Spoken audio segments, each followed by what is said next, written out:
Welcome to Game Theorem, where we have serious discussions about absurd entertainment. This seal we've carved into ourselves isn't merely decoration. It's the proof of our bonds as a family. Anyone that steps on that holy vow, be they evil or good, I will cut them down. Erza Scarlet. The Titania. I'm Kira. I'm Kyle. And we're talking about Fairy Tail. Yes, so we recently just had an episode about gender.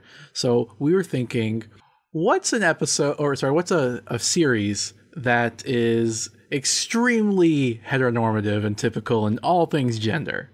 Fairy Tail. Well, anime, mostly. In general, yeah. And we wanted to talk about anime, so we thought, like, for our first anime, we'd pick, like, one of those, like, super long, fighty shonen anime. Mm-hmm. And we decided we'd pick the one that we felt was actually kind of worth it, almost. Yes, almost. Well, we decided we'd pick one, like, if we had to pick one, we tried to pick one that we felt was interesting, one that we liked, at least in some part. Mm-hmm. Because, I mean, I don't want to say, like, I hated it and that no shonen anime are worth it, but they tend to be a little bit brain dead. I prefer shoujo. What's that? It's kind of like the antithesis to shonen. So, like, what, Magical Girl? It's more like slice of life anime and stuff like that. Yeah, I'm a little new on the terminology there. Mm-hmm.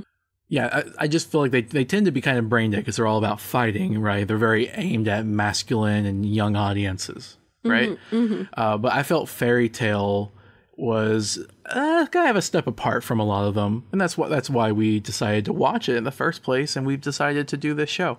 Yep. So we're going to have good and bad things to say about it, but let's talk about the history. We're going to be doing a deep dive into Fairy Tail. Yep, starting with the history of everything. Yeah. Literally everything that has happened in the Fairy Tail universe. And I want to say that I feel backstory is something that the Fairy Tail franchise does better than anything else.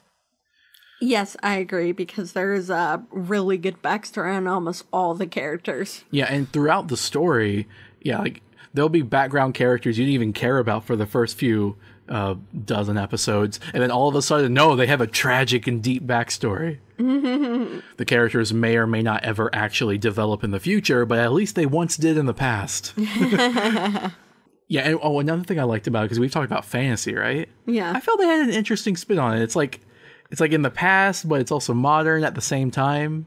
And they have magic, but like interesting magic. And they have machines that use magic. But yeah, I feel like their take on magic was good. Right. It was better than other series do magic. Definitely. So why don't we go ahead and get into this? All right.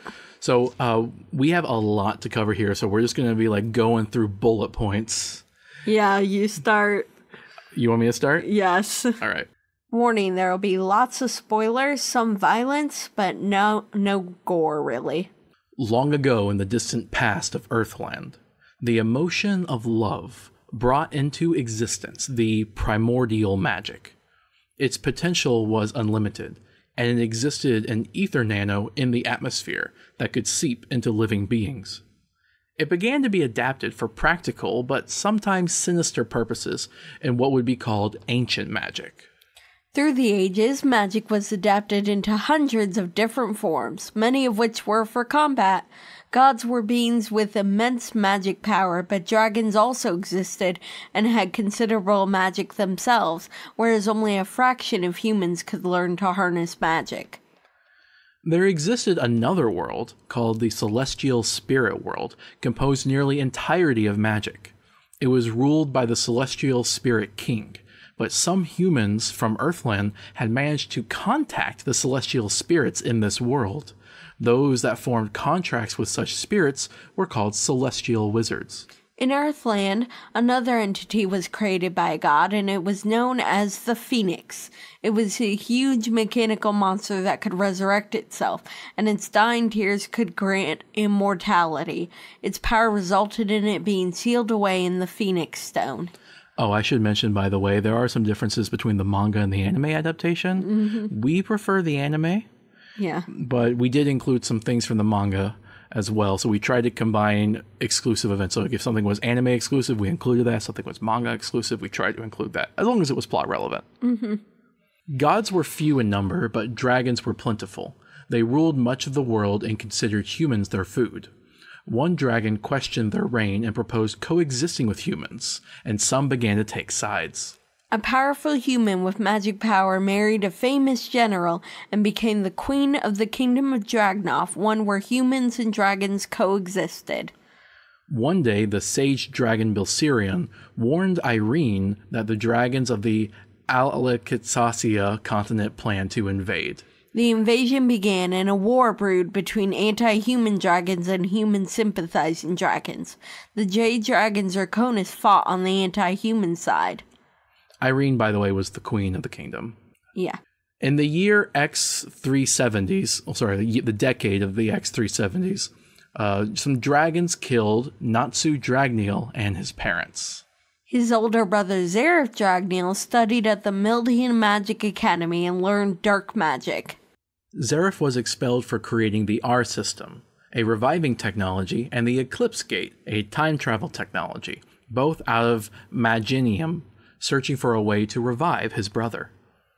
The god Anxaram cursed Zareth with the contradictory curse, which gave him immortality but makes him exude death for all around him. He can only control it by choosing to feel no love for anything. Essentially, the more he loves, the more he kills. Zareth wrote the Books of Zareth and began creating ethereous demons that would be strong enough to kill him and put him out of his misery. Zareth resorted to resurrecting his brother as an ethereous demon. Ethereous demon? Yes. Okay. His first attempts failed, but one of them survived as a powerful demon that he decided to name Larcade Dragneel. He eventually managed to revive his brother in the form of the Ethereous Natsu Dragneel, or END. Ethereous demons were powered by curses instead of magic. Except for END, curses were an alternate form of magic derived straight from the primordial magic. In the year X384, Raoul of the Nervit tribe created Nirvana, a giant weapon which could reverse darkness and light to combat the darkness of this age of war. When the war looked bleak, Irene suggested the human-sympathizing dragons teach what became known as Dragon Slayer magic to humans, turning them into Dragon Slayers. The Dragon Slayers turned the tide in the war, earning many victories. However, there were setbacks. Dragon seeds grew within the Dragon Slayers that slowly began turning them into dragons, with the side effect of also having motion sickness. Some embraced their power and became corrupted. A dragon slayer named Acnologia happened upon a cave where a child named Sonia was fatally wounded by a gang of dragons. He corrupted, killed them, and went rogue against all dragons from then on. One dragon, Animus, sent his soul within Sonia in a desperate effort so that they could both live. Animus manifested as an alternate identity in Sonia's mind in human form, and they settled in a place called Stella. Animus became the king of Stella and appointed Sonia his aide, Sonia being unaware they shared a body. In the year X391, Acnologia became so powerful and corrupted that he turned into an immense dragon. He called himself the Dragon King and began genocide against the remaining dragons. This event became known as the Dragon King Festival. Festival? Why was it called a festival? I think he thought it was fun. Some dragons have been pacifists during the war, including the fire dragon Igneel, the iron dragon Metallicana, the sky dragon Grandini, the white dragon Wyslogia, and the shadow dragon Skyadrum. Sorry. Zareth pleaded with Igneel to raise the reborn Natsu and teach him fire dragon slayer magic. The other pacifist dragons chose dragon slayers of their own. Metallicana chose Gajiel Red Fox, Grandini chose Windy Marvel, Wyslogia chose Sting Eucliffe, Skyadrum chose Rogue Cheney. However, Wyslogia and Skyadrum became very weak due to a mysterious illness, and so they instead asked Sting and Rogue to slay them to absorb their souls that way. Zareth made a plan with Anna Hartfilia to send the 5 dragon slayers with their foster parents' dragon souls dormant inside them into the future so that the dragon souls could heal and eventually defeat Acnologia. Anna was a celestial wizard, and she planned to pass down a plan through the generations so that one day the Eclipse Gate would be open using the 12 zodiac keys containing some powerful celestial spirits. The gate opened and they sent the dragon slayers to the future to escape this dark past. Meanwhile, Nirvana absorbed too much darkness, which caused the Nervit tribe to fight amongst each other until they were extinct. Raoul Bol was the only survivor, and he vowed to find someone powerful enough to destroy Nirvana someday. Acnologia systematically committed genocide against the dragons. Dragnov had lost the war, but Irene, the queen, survived. However, she had exerted herself so much that she began to turn into a dragon. Her husband, the general, locked her up in the dungeon, calling her a monster like Acnologia. He didn't believe her when she said she was pregnant. For 3 years, Irene was tortured and humiliated. She used magic on herself to halt her child's growth within her so the child wouldn't have to suffer. The general confronted Irene and attacked her, slicing her stomach to prove no child existed. However, Irene transformed into a full dragon, killed him, escaped, and went into hiding. Dragons became nearly extinct after Acnologia's rise to power, and human knowledge of dragons, including Acnologia, disappeared. They became seemingly mythical creatures. So dragons became mythical even in this fantastic magic world. Mm-hmm. A small village called the Fire Village acquired the Phoenix Stone. A dancer named Eclair performed in a festival celebrating the Fire Village's vigil over the Phoenix Stone. However, other human factions learned of it and attacked the village. Eclair was wounded, and her father gave her part of the stone and tears from the phoenix. She drank them, healing herself, but also making her immortal. The Church of Zentopia created the Infinity Clock, an incredibly powerful magic item that was capable of unleashing the real nightmare that could distort time and create chaos to masses of people. Cardinal Will Neville dismantled the Infinity Clock into 6 pieces and sealed them away. He created a biological link between his disciples and himself that would ensure a real nightmare would never be unleashed again. Through the centuries, human magic diversified, and many guilds were created that specialized in magical talent, but they were very territorial. Zareth, however, became known for falling into despair and becoming the most evil wizard the world knew. Zareth's Aetherius demons were unable to kill him, and were thus discarded. They continued to exist and hoped to one day grow strong enough to please their creator. Mardgir Tartaros was the most powerful demon alive, and he became known as the Underworld King. He discovered the book of E&D that Zareth wrote, and he vowed to watch over it in E&D's absence. Tartaros encountered the Celestial Spirit King and had an intense rivalry with him. Tartaros created a dark guild named after himself, and he recruited many other Aetherius demons from the books of Zareth. By the X600s, Zareth's long lifespan gave him the time and resources to create the Alvarez Empire, which he manipulated in secret. Sonia's hair ribbon, which had been left in the cave the dragons were slaughtered in, slowly absorbed the emotions of the deceased dragons and now became the Dragon Cry staff. Okay, so that's the distant past section. Now we have the prequel arc that was detailed in the story called the Zero Arc. Mm-hmm. In the year X679, in a local guild war, the Blue Skull Guild destroyed the Red Lizard Guild on Tenro Island. Mavis Vermilion was the only survivor, but she used her powerful illusion magic to delude herself into thinking that her friend Zira had survived. The Blue Skull Guild stole the Tenro Jade when they destroyed the Red Lizard Guild. In the year X686, 3 treasure hunters, Ward Sequin, Prot Gilebolg, and Yuri Dreyer arrived on Tenro Island to find the Tenro Jade, a very valuable treasure.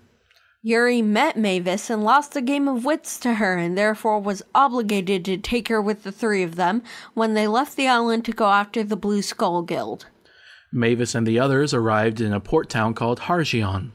In this town, Eclair worked as a fortune teller, just blindly going through her routine as she became numb to her immortality and regularly amnesiac. Amnesiac? Yes. But one day she made a stuffed bird doll, and her phoenix stone brought him to life as Momon. Eclair lost the stone in the village, but wolves roamed around it. Momon single-handedly fought the wolves to retrieve the stone for her.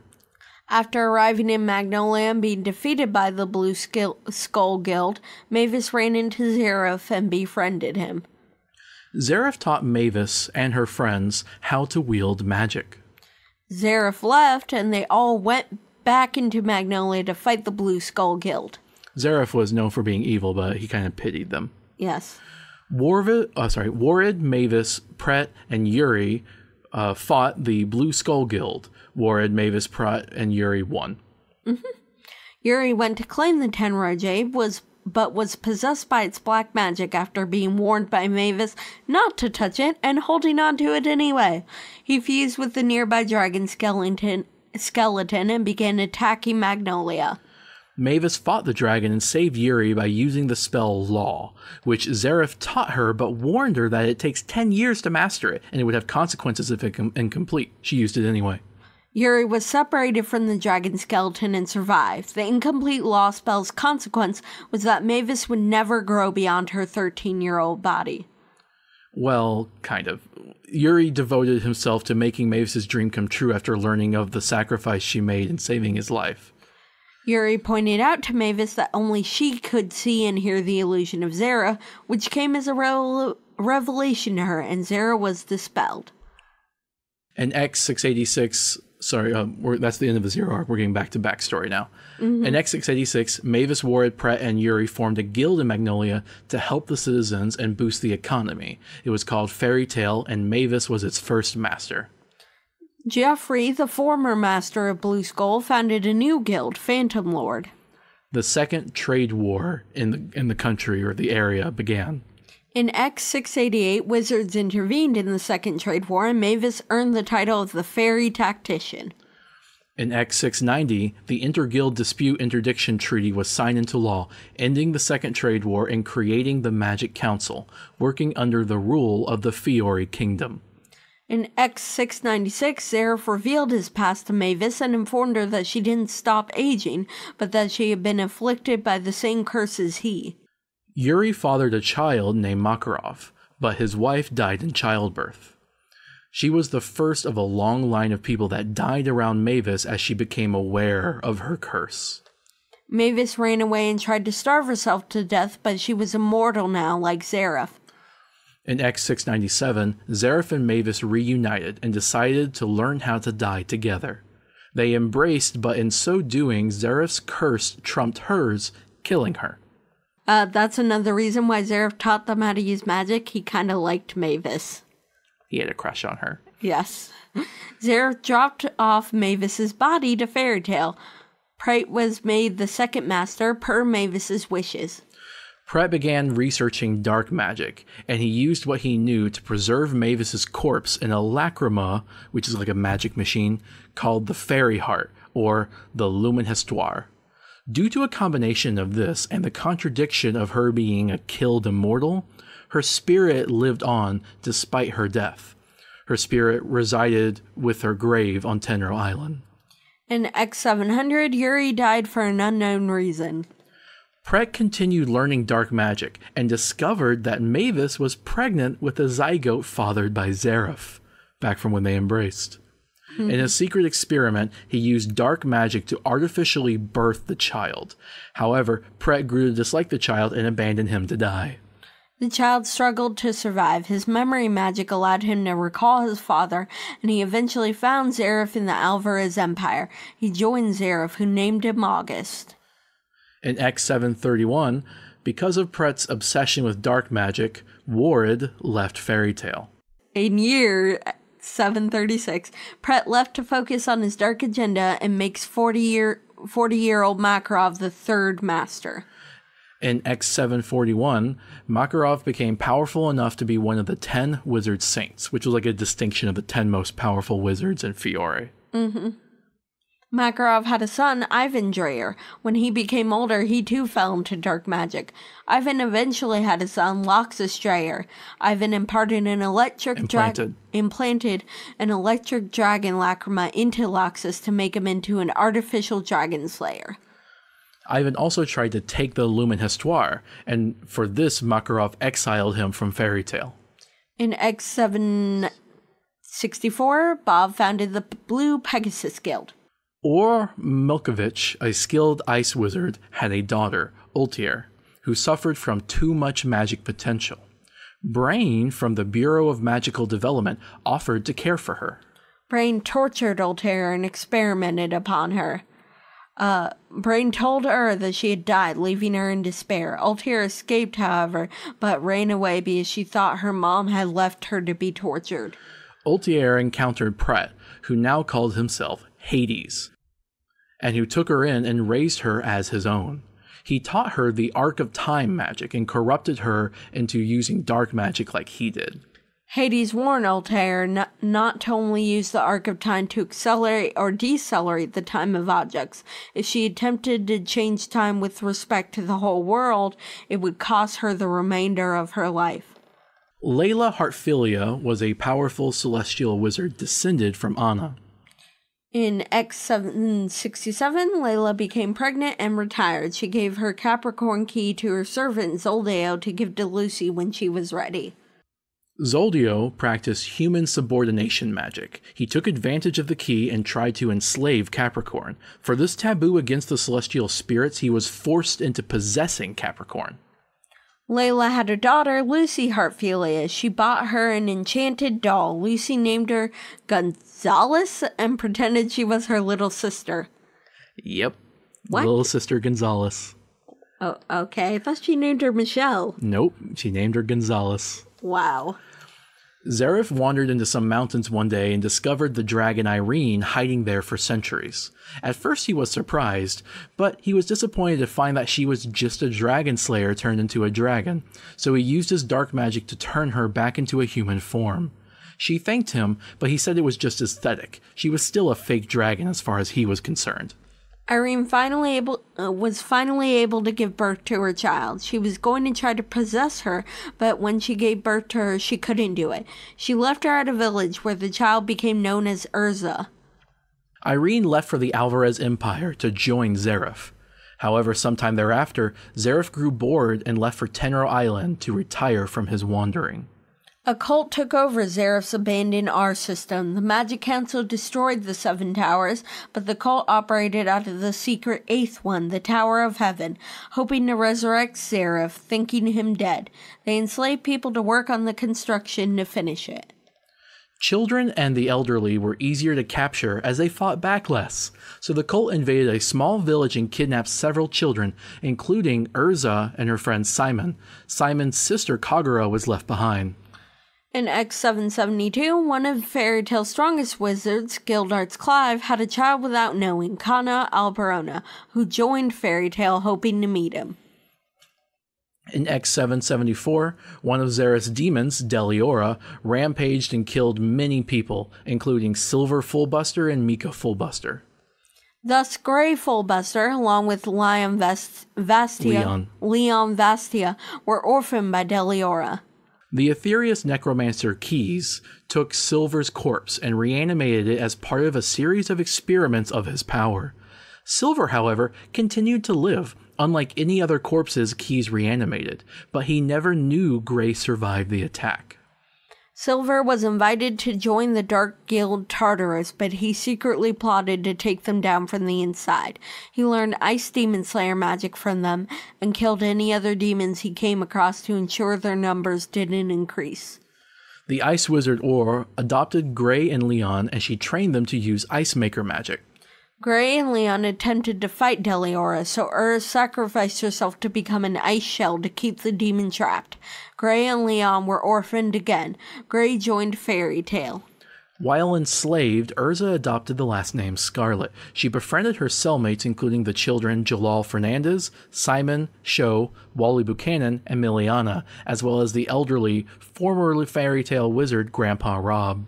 One child there, Kanana, was cursed and turned into a snake. Another child, Eric, befriended the snake and named her Cubelius. One child, Serrano, had been brought here, kidnapped away from her sister, Yukino. In X-776, the cult tortured Erza and blinded her in one eye. Jalal tried to save her but was captured. Grandpa Rob sacrificed himself as Erza then led a revolt, but Jalal was brainwashed by Ultier, who manipulated him into thinking that she was Zareth. Under Ultier's brainwashing, Jalal took power and blackmailed Erza, letting her leave, but forcing the other slaves to stay and continue construction. Brain secretly arrived on the island and took some of the children to raise as his pet projects, including Macbeth, Eric, Cubelius, Serrana, Sawyer, and Richard Buchanan. Erza joined Fairy Tale, but she was blackmailed to keep her past a secret. In X-777, Layla opened the Eclipse Gate as dictated by her ancestors' plan using the Zodiac Keys, allowing the Dragon Slayers from the past to come forward in time by 400 years. They scattered, but Natsu was found by Makarov. He joined Fairy Tale. Layla only had 11 of the keys, though, so she gave up her life force when opening the gate and later died of magic deficiency disease. When Layla died, Lucy stopped playing with her doll because it reminded her of Layla. Oh, sorry, there's this person named Daphne who set artificial dragons loose on her hometown. The citizens used the spell Hidden to turn themselves invisible, and she cursed them for not being able to dispel it. Natsu, wandering to find Ignil, promises the city without sound that he would lift their curse.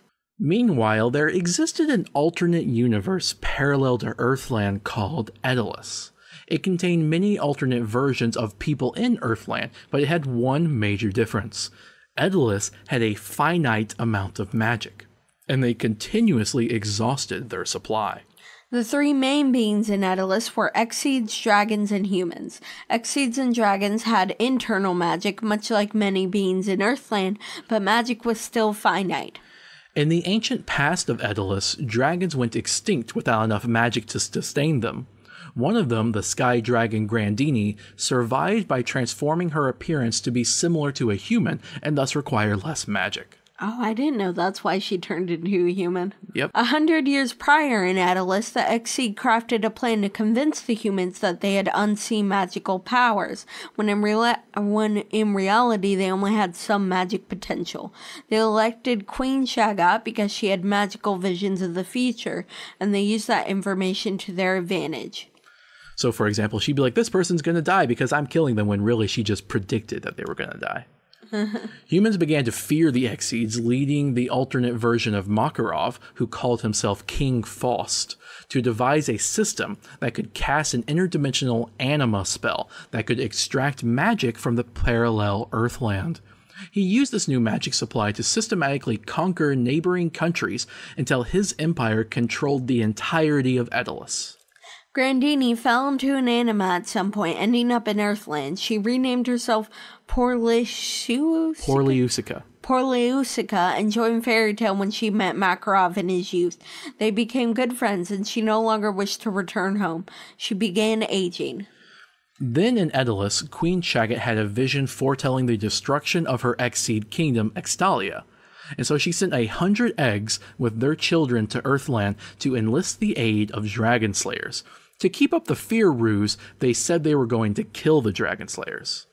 Faust had a son, an alternate version of Jalal, who was gravely injured as a child. He was saved by a warrior Exceed named Panther Lily, who was then exiled for helping a human. Jalal became disillusioned with his father and went through an anima portal to escape Edalus, arriving in X-777. Jalal renamed himself Mystigan to distinguish himself from this world's version of him. He traveled around Earthland, learning how to use magical items that he used to close every anima he ever found to protect Earthland from his father. Mystigan met a young Wendy who was lost and confused about what happened to her dragon parent.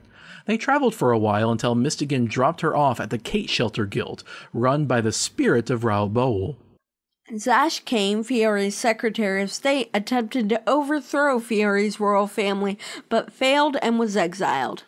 Zash fled to Stella and slaughtered his own men to show loyalty to Animus. Eventually he was appointed the Minister of State. In X778, the parents of the Strauss siblings, Mary Jane, Elfman, and Lizana, died. They started to learn takeover magic, which enabled them to take on the bodies of beings they defeated. Mira Jane learned Satan's Soul when she defeated a demon and absorbed its power, but the Strauss siblings were then exiled from the village for her demonic ways. The Strauss siblings joined Fairy Tale. Lizana later learned Animal Soul, while Elfman learned Beast Soul. Natsu and Lizana hatched an X-Seed egg and named him Happy. Wendy hatched an X-Seed egg and named her Carla. The other Dragon Slayers found their own X-Seeds eventually as well. Makarov's grandson Loxus became an S-Class wizard at Fairy Tale. In X779, the hero of the far-off Rubengard, Shan Zhao Xin, led an anti-government rebellion, but was enslaved by Zoldeo. In X780, charm magic that romanced people was outlawed by the Magic Council. Erza became an S-Class wizard at Fairy Tale. In X781, the Alvarez Empire attempted to invade Fiore to get to the Lumen Histoire. When the invasion occurred, the Magic Council pulled together their government resources to fire a satellite magic blast from orbit called the Etherion to deter the attack. Gildarts departed from Fairy Tale on a century quest, which was to find and kill Acnologia. Brain and the children he raised reformed as the Arashian Sais, one of the most notorious dark guilds of Fiore. Macbeth, Eric, Sorano, Sawyer, and Richard Buchanan renamed themselves as Midnight, Cobra, Angel, Racer, and Hot Eye. After Layla's death, the Zodiac Key spread throughout Fiore. One celestial wizard, Karen Lilica of the Blue Pegasus Guild, owned Ares and Leo, but she treated them horribly. After Karen abused Ares, Leo refused to obey her anymore. Since he chose to remain in Earthland, he constantly drained her magic, making her unable to summon any spirits and making her destitute. He refused to return unless she gave them their freedom. Karen attempted to work anyway and summon Ares while fighting another celestial wizard, Angel. She was too weak, and Angel killed her, leaving Leo without a way to return home. Leo renamed himself Loki and pretended to be human. He joined Fairy Tale to try to have fun before he inevitably died from his draining power in Earthland. Hades formed a dark guild called Grimoire Heart, and he recruited others to join Altair. Grimoire Heart destroyed a town, leaving one survivor, Meredy, who they recruited. Altair disguised herself as Zalti. As Zalti, he gave Leon the idea to start the Moondrop ritual on Galuna Island, where the frozen Deliora is, in the hopes of killing it himself.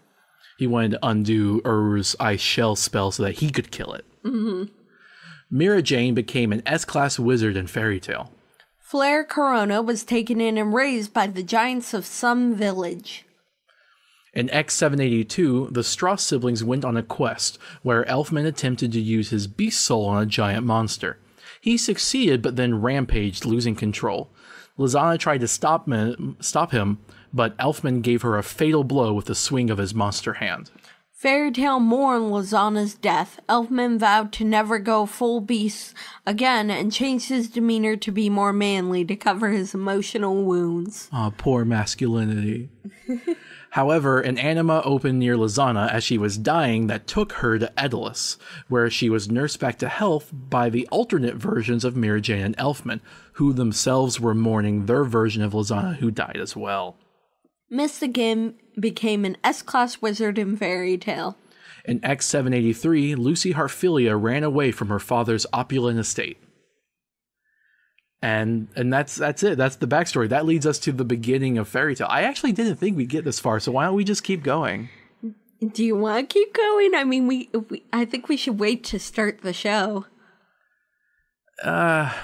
We could talk about the backstory, because we just kind of went through it without really discussing it much.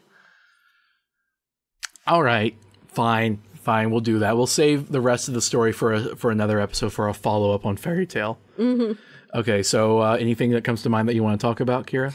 I really think that this backstory is the most interesting thing about Fairy Tale. Like, the world building here is really is really good. Oh, definitely, because like the story starts off by just throwing you at Fairy Tail, right? The only character's backstory that you know at the beginning is Lucy. Yeah, and the only reason we got all this backstory is because we went through everything that happened in the show and then was able to go back and write this backstory based on what happened in the show. Yeah, because one thing that Fairy Tail loves to do is give backstory on a character, right?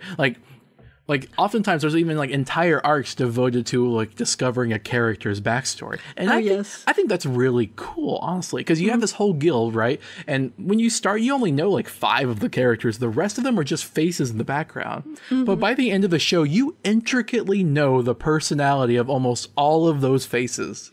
Yeah, it's really cool, honestly. I really like that because I feel like because Fairy Tail has so many different characters, it's really interesting to actually get to know all of them as people. Oh, definitely. And I really like the idea of like dragons being mythical even in the mythical world. Because of them, I don't know, like getting all killed or, yeah. Because they just haven't been around for so long. There's also gods, which are very rarely ever touched upon. Yeah, like I didn't even realize that there were actual gods until we went and looked at the backstory. Well, actually, no, don't you remember from the show? The first time that they ever even acknowledge the idea that gods exist is when you meet a character who's called a god slayer. Oh, yeah. Because you have dragon slayers, god slayers, and demon slayers. Yeah, that's complicated. So when there's a god slayer, it's like, wait a minute. Gods are a thing? Yes, actually, yeah, that's, you know what? I never thought about that. Yeah, you're right. Having god slayer magic would indicate that there are gods. I literally exclaimed that when we watched the episode. I did not realize that. I did not put 2 and 2 together there. But there's very few gods that actually are relevant in the story. Ankh-Saram is like one of like only 2 or 3. Yeah, because he's the one that cursed to Zareth. Right. And Zareth's a really interesting character, honestly. He's like one of the most interesting characters in the show. Because I feel like so often, this show is not going to be any exception to that. You're going to get villain after villain after villain. That's just like, I want power and everything because I'm the bad guy, right? But Zareth's just like, I have all the power. I just want to die. Yeah, exactly. I think that makes him a really interesting villain. And like, he's kind of a villain, but then you get to see him doing stuff that normally the villains wouldn't do, like teaching Mavis and the others magic in the Zero arc. Because that's the thing with Zareth. Every once in a while, he would kind of succumb to his emotions, and he'd start to find happiness once again. And that's when he realizes, usually, like, whenever he helped Mavis, or later on in the story when he's first encountered by any of the characters, he's like, crap, okay, I'm getting too happy, which means things are dying around me. I should probably get hateful again. Yeah, it kind of works like that. Yeah, because that's why he cuts himself off. Because if he chooses not to care about anyone, then people don't die around him. And that's why Mavis was hopeless when she got the curse. Yes. That's actually why he's able to run the Alvarez Empire in secret. What do you mean? Well, he says later on, he mentions that he was able to run the Alvarez Empire like a chess game, where he didn't care about any of the pieces, whether they lived or not. So he was actually able to make a rather successful empire, and they didn't just all start dying because he never gave a crap about any of them. Wow. Sounds like a politician, right? Yes. Oh, and the thing about Erza and the Queen Irene, the dragon. I did not know that was her mother until we did this. Well, that was like they only find that out like really later on in the story. Honestly, I learned a lot about Fairy Tail's story during this. Yeah, I mean, we talked about like manga versus anime, but the anime is currently actually incomplete. So for the last few chapters, you have to actually go look at the manga to be able to find out what happened. That's true.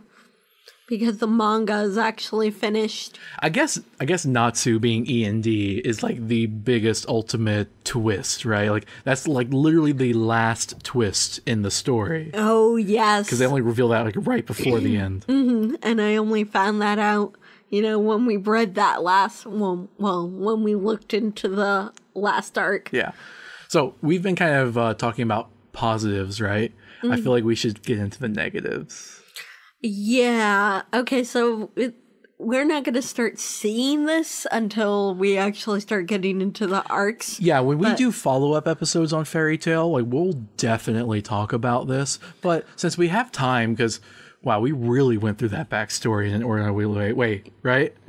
We just high-fived. We were worried about like this is 7 pages. How are we going to do this? 8 pages? Yes. But we did it. Yes. I'm sorry if it was a little rushed. We might have overdone it. Yeah. But yeah, okay, so the problem that you were about to say. Oh, you'll find this out more when we get into the arcs, but this is as much character development as anyone in Fairy Tail gets. It's they're growing up and they're the beginning part of their lives. Yeah, if you're hoping for more character development, I would estimate like 90% of the characters, you're not going to get it. Mm-hmm. They're just going to be the same person throughout the entire rest of the anime. And we'll talk about it when we're going through specific arcs, like specific events that should have changed the character or developed them in some way, but they just don't. Right. Like, you want to talk about like who our favorite and least favorite characters are? Oh, yes. Okay, so on the count of 3, let's both say what our least favorite character is. Don't think like we might know it. We might say something different. We might say something the same. Okay, count of 3. Ready? 1, 2, 3. Lucy. Exactly. Like the start of the whole series gives you Lucy. She's supposed to be like a symbol of the average person. So like they want to make her relatable to the person reading the comic and introducing them. Sorry, the manga. Yeah, introducing you get them to see Fairy Tail and everyone else through her eyes, basically. They use her to introduce the idea of magic. Uh-huh. And even though like they introduce so many other characters after that point, she's always a member of the main cast. Mm-hmm. But I hate her so much. She is the like quintessential damsel in distress. Constantly. Always. And while other people might occasionally get kidnapped, they usually save themselves by the time anyone gets there to rescue them. Yeah. Except for Lucy. Yeah. Now, Lucy is the only one that's kind of helpless. Yeah. Not only that, but Lucy constantly gets undressed, usually forcefully. Like, she never just gets naked out of consent. No, her clothes get like ripped off by some accident or something like that. Yeah, or it's not even an accident. Sometimes it's just on purpose. Mm-hmm. So, and that's really annoying, right? Yes. It's just like she's just the eye candy of the show. Yeah, basically. Which is very frustrating. By the way, not only is she a damsel in distress who's incapable of doing anything for herself, but her entire magic is celestial magic. Her power is telling other people to fight for her. Yeah, exactly, which makes her completely useless whenever her keys are taken away. Exactly, so because she can't fight on her own. And it's only like halfway through the series that she even gets like a magic whip. Mm-hmm. And not only that, but like I remember this specific episode where she tries to learn something else because she realizes how useless she is, a different type of magic, and it just doesn't happen. It just what magic was it? It was takeover magic. Remember they took lessons from Mira Jane? No, that was transformation magic. Oh, okay. Right, and then they just never, ever use it again. Exactly, and it's so dumb because, like, if you want to learn more magic so that you're less helpless without your keys, then go ahead. So, yeah, I did not like Lucy, but... Oh, and she also like really never developed as a character, right? Like she wanted to be an author, right? Mm-hmm. You know what? That's really okay. That's gonna get into spoiler territory about the end. Yeah. But suffice it to say that any chance she ever has to make her dream of being an author come true, she sabotages it. Yes, and it's not even like it's a character trait of like maybe she doesn't really want to be an author, but no, she does. And then it's just like, oh, instead I'm going to go fight butt with people, or as in like real terms, I'm going to go get kidnapped. Yes.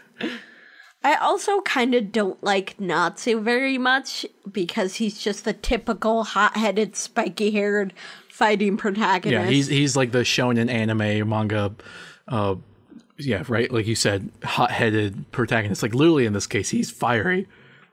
Yeah, exactly. But yeah, he has like no personality to him. He's an idiot. Yeah, the other characters have more personality, I feel, and more, like, story to them. I mean, at least Lucy can have some heartwarming moments with other characters, right? Mm-hmm. But Natsu... is just an idiot. Oh, okay, we talked about this, like, Natsu and Lizana, right? Oh, yes. Like, I like Lizana as a character, right? Mm-hmm. Okay, I guess this is maybe going to get into shipping, but I ship Natsu and Lizana, not Natsu and Lucy, okay? No. Because Natsu and Lizana had a whole history, like, ever since Natsu and Lizana joined Fairy Tail as children, up until the point when Lizana got killed / teleported to an alternate universe.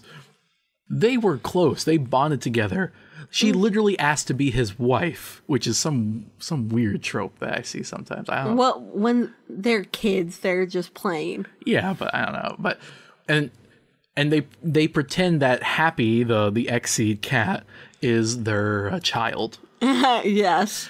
They had such a close relationship, and like after she dies, like anytime anyone talks about Lizana around Natsu, he all of a sudden loses his happy demeanor and goes dark, right? Mm-hmm. And just doesn't like talking about it. And then when they reunite with Lizana, he has like a hug with her, like yay, and then that's it. Well, none of the relationships in Fairy Tail ever progress. Almost none of them, but almost none of them. There's like one. Yes. But still, I was very upset by that because, like, you'd think like that would have a significant impact on your life.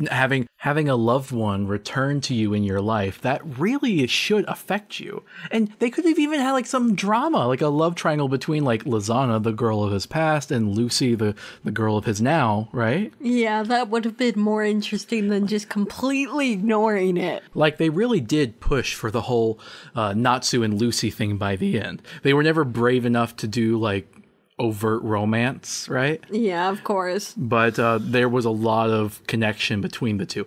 I would have been completely on board if they had at least just ended the Natsu and Lizana thing. There was never closure for that relationship. Yeah, I agree, but then again, there wasn't anything going on actually between Natsu and Lucy either. Fine, but like still, Lizana was supposed to be his wife. Whatever happened to that? She's back now, Natsu. You gotta honor your promise or something. But no, I'm gonna be generic anime protagonist and be like, oh, what? I don't remember that. Yeah, just completely ignore it. So yeah, that bugged me. Yeah, honestly, the fact that they ignore romantic relationships in general really annoys me. Also, no consequence for death. Oh, yes. Because basically, like, when we get into the rest of it, it's going to be like, oh, this guy versus that guy lost. But were they just defeated or did they die? Well, it depends on whether they came back or not. Yes. Because pretty much most characters, if they didn't come back, it meant they died. Yeah. But it's hard to say, really. Yeah, it really is. And, okay. Favorite character, right? Okay. 1, 2, 3. Erza. Are you copying mine? No, Erza is my favorite. Okay. I'm not just copying you. Erza is my favorite. Second favorite. 1, 2, 3. July. Oh. Okay, there. We finally got one that was different. Okay, but let's talk about Erza. Okay. You go first. Well, Erza is never the damsel in distress, contrary to Lucy. Even when she does get kidnapped or captured, she's really badass about it and tries to save herself. I mean, her magic is literally having an itinerary of weapons and armors. Mm-hmm.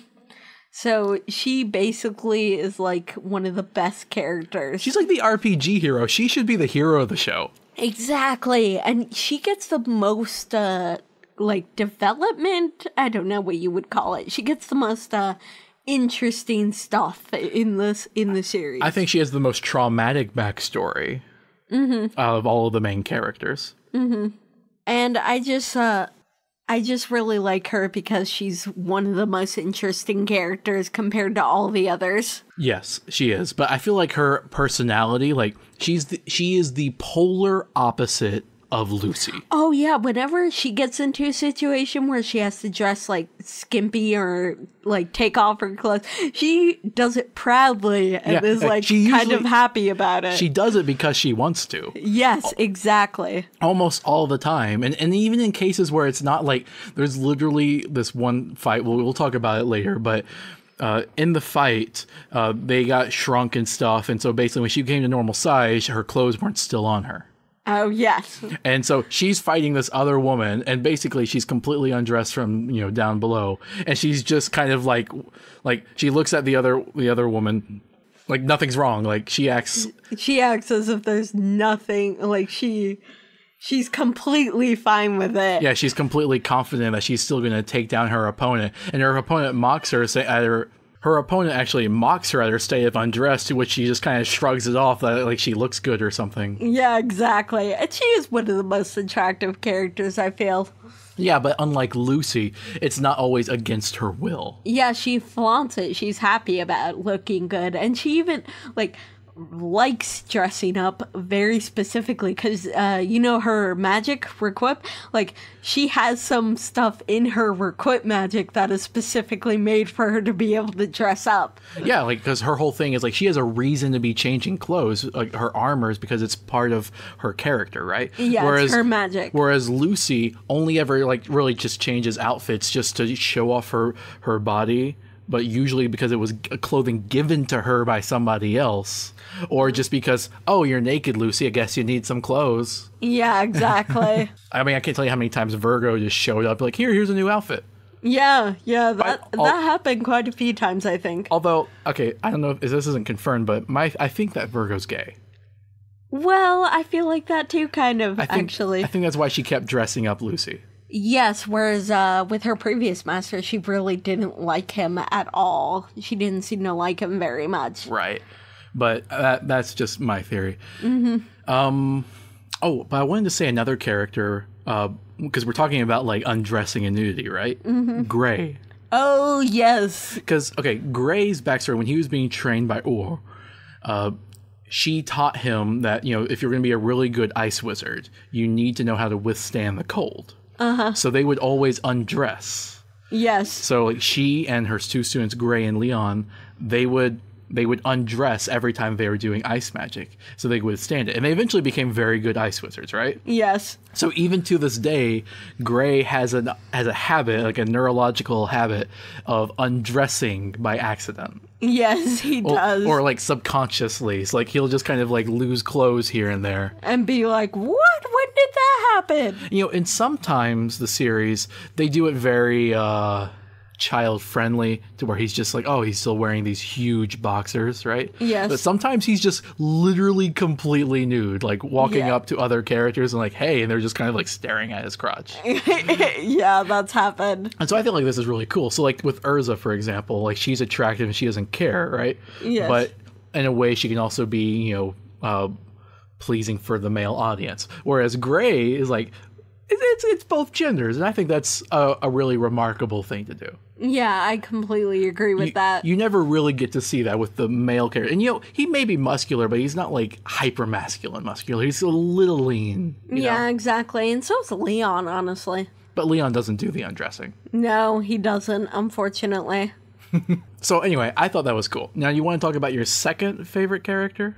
I really like Wendy because I feel like she gets the most sort of character development throughout second to Erza, because look, I don't know. Okay, you had me pick a character and she was the one that I thought of. They did give her some, but I feel there's never character development in the show, right? They immediately took it all back. I know, but I still really like her character. Because she's the youngest of the Dragon Slayers. Yes, and she has to deal with losing her family and then everyone in her life was a lie. Yes. Spoilers. Well, no, because we talked about how Raoul Bull created the Kate shelter. Yeah, I forgot about that. Yeah, and she was part of it. So anyway, she joins Fairy Tail, and then she sort of kind of grows up around the other Dragon Slayers and the other characters, but she very much wants to heal people. She's very brave, And her relationship with Carla is really nice too. I just really like her, honestly. So I chose Jalal as my second favorite. I didn't like him at first. He just seemed to be another one of those token bad guys because he was going around trying to kill everyone and revive Zareth. But then turns out he was brainwashed, and he has to spend the rest of the series trying to repent for his terrible actions. Yes, I kind of like that character development as well. Yeah, so like that, he actually had some character to him. And because of his history with Erza, like they had that whole thing where she was trying to like make things work with him, even though some of her friends who were like literally enslaved by him hadn't forgiven him yet, so she couldn't let them know that she was trying to make things work with him. Yeah, exactly. Oh, you know what? I want to change. Instead of Wendy, my second favorite character is Altair. Oh, really? Yes. Because she goes through the same sort of transformation that Jalal does. Oh, okay. But that one moment, you know what the moment I'm talking about, right? Yes. Well, okay, we don't talk about that yet. Too much spoilers. I won't say it yet, but like, she's just a really interesting character. I like her magic. I like the journey she goes through, and she gets some nice character development as well. Yes, and it doesn't undo it like it did with Wendy. Like, her character development sticks. Yes, it really does. So, yeah, I really like her. All right, well, one more bad thing I need to say, though. What?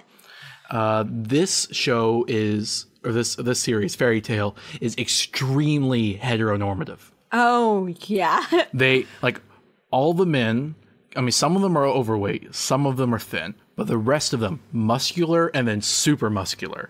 But all the women are attractive. They're voluptuous. All of them. All of them. Except for, Levy, which is thin. But again, all of them except for, like, one.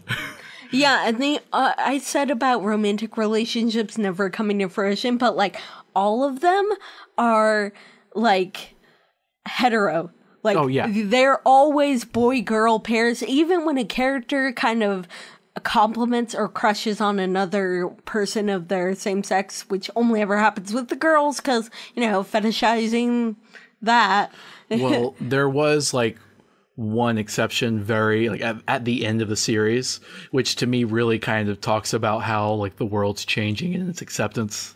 Oh, yeah, I remember that. Okay. Yeah, like, of course it would be only, in the recent past that they would have added such a thing. Yeah. And even then it was unrequited. Uh-huh. And even Virgo is only implied. Yeah, she never, yeah.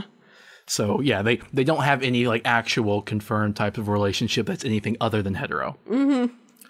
Anyway, so this is going to be an episode. I hope you guys liked what we had to say about Fairy Tail. Yes. We'd really like to be able to do this again and follow up on the rest of the arcs. And actually, because, we've done the backstory, we'd like to go into doing the rest of it, right? Mm-hmm. So, listen in for that. We plan on revisiting series someday, so we will keep that on the itinerary. Yep. Sounds like a lot of fun. So, this is Game Theorems. You can check us out at gametheorems@gmail.com if you have any feedback or questions. We have social media out the wazoo. Mm-hmm. And, I'm Kyle. I'm Kira. Bye. Bye.